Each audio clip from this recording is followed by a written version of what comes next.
गणेश भगवान की जय, माता पार्वती की जय। नमः पार्वती पतये, हर हर महादेव। आज मैं आप लोगों को गणेश चतुर्थी व्रत कथा को हिंदी भाषा में सुनाने जा रहा हूँ, जिसको सुनने मात्र से ही मानव जीवन का कल्याण होता है, पुत्र की प्राप्ति होती है, धन्य धान्य की प्राप्ति होती है। इससे हर तरफ आपका मंगलमय ही होगा। राधे राधे।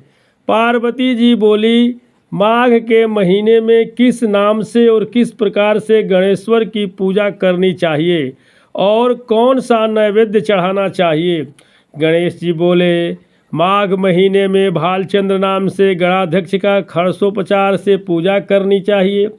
तिल के 10 मोदक बनाकर 5 गणाध्यक्ष के और 5 ब्राह्मण के लिए अर्पण करे, व्रत पूजा करे, यथाशक्ति दक्षिणा दे और 5 मोदक दे देवें। भक्ति युक्त होकर 10 मोदक खावें। इस संबंध में राजा हरिश्चंद्र का इतिहास कहता हूँ, सुनो। पहले समय में सत्यवादी ब्राह्मण भक्त हरिश्चंद्र प्रतापी राजा हुए। उनके शासन काल में न कहीं अधर्म सुनाई देता था, न कोई दुखी रहता था, न दरिद्र रहता था, न कोई रोगी, न कोई अल्पायु रहा। उनके राज्य में ऋष्य शर्मा नाम का एक तपस्वी ब्राह्मण रहता था।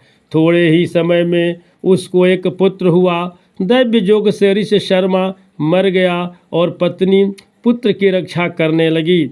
भीख मांग कर लाती, किसी तरह पुत्र का लालन पालन करती। वह संकटा चतुर्थी व्रत करने लगी। भीख मांगकर तिल के 10 लड्डू बनाकर गोबर के गणेश की कहे हुए प्रकार से सदा पूजा करती थी। एक समय उसका 5 वर्ष का पुत्र गणेश की मूर्ति को खिलौना समझकर गले में बांधकर खेलने के लिए बाहर निकल गया। उसी समय एक मूर्ख कुम्हार, बर्तन बनाने वाला, उस 5 वर्ष के बालक को अपनी आमा में डाल दिया।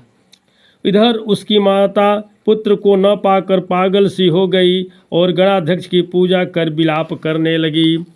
हे गणेश, हे महाकाय, हे जटा समूह शोभामायान, पुत्र दुख से पीड़ित मेरी रक्षा करें। हे अनाथों के नाथ, भक्तों को अभिष्ट वर देने वाले, पुत्र दुख से पीड़ित मेरी रक्षा करे।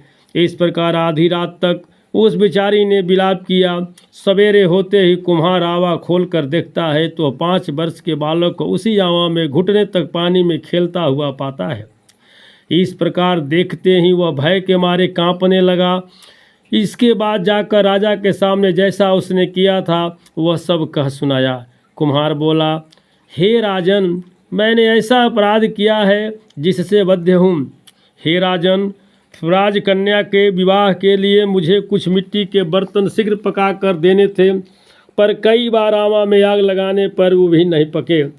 तब मैंने जादू टोना जानने वाले किसी एक गुणी से जाकर पूछा तो उसने चोरी चोरी बालक की बलि देने के लिए कहा। तब बड़ी चिंता उत्पन्न हुई कि किसके बालक को अग्नि में डाला जाए। जिसके बालक को अग्नि में डालूंगा तो वह तुरंत ही मुझे काट डालेगा। इस भय से विधवा के लड़के को बलि देने का निश्चय किया और अपनी भार्या को यह समझा कर कहा कि ऋषि शर्मा नाम का ब्राह्मण मर गया, उसके 5 वर्ष का है लड़का है। उसकी विधवा माता भीख मांगकर अपना और अपने पुत्र का पालन करती है। उसके पुत्र का बलिदान किया जाए तो वह गरीब दुखिया कुछ न कर सकेगी और मेरे सब बर्तन पक जाएंगे। फिर मैंने उस बालक को खेलते हुए पकड़कर आमा में डाल दिया और सुखपूर्वक रात को सोया। सवेरा होते ही आमा के बर्तन पके या नहीं यह सोचकर आमा खोल कर देखता हूँ तो जिस अवस्था में बालक को वहाँ डाला था उसी अवस्था में उसको वहाँ निर्भय देखकर भयभीत हुआ और यहाँ आया है।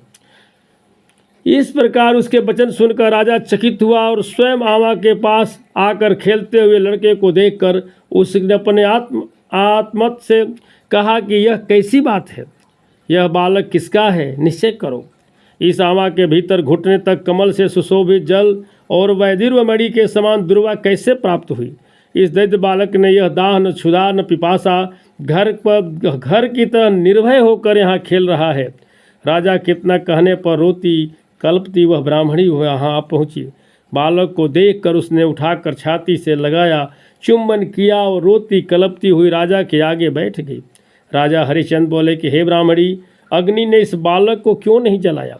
क्या तू कोई टोटका जानती है अथवा कोई उग्र तप किया है? ब्राह्मणी बोली, हे राजन, न मैं टोटका जानती हूँ, न धर्म जानती हूँ, न मैंने कोई तप किया, न जोग किया, न दान किया, न विधान किया, न बलिदान किया। हे राजन, मैंने केवल संकट नाशक एकमात्र उत्तम व्रत किया, जिसके प्रभाव से मेरा बालक कुशल है। इस प्रकार उसके वचन सुनकर राजा ने फिर कहा कि यह व्रत मुझे सम्मत है, मेरी सारी प्रजा इस व्रत को करें। हे भारत, इस प्रकार राजा ने उसकी परिक्रमा कर कहा कि हे ब्राह्मणी, तू धन्य है कि मेरी संपूर्ण प्रजा से गणाध्यक्ष की पूजा का प्रारंभ कराया। इस तरह व्रतराज के प्रभाव से ब्राह्मणी को उसका पुत्र प्राप्त हुआ। श्री कृष्ण जी बोले, हे युधिष्ठिर, इसलिए व्रतों में उत्तम इस व्रत को करें। इस व्रत के प्रभाव से आपका अभिष्ट सिद्ध होगा। हे राजन, जो कोई समस्त सिद्धि को देने वाले इस व्रत को करता है, उसका गया हुआ राज्य, मित्र, पुत्र, पौत्र आदि समस्त दुख सुख पुनः प्राप्त होता है। एक बार बोले गणेश भगवान की जय।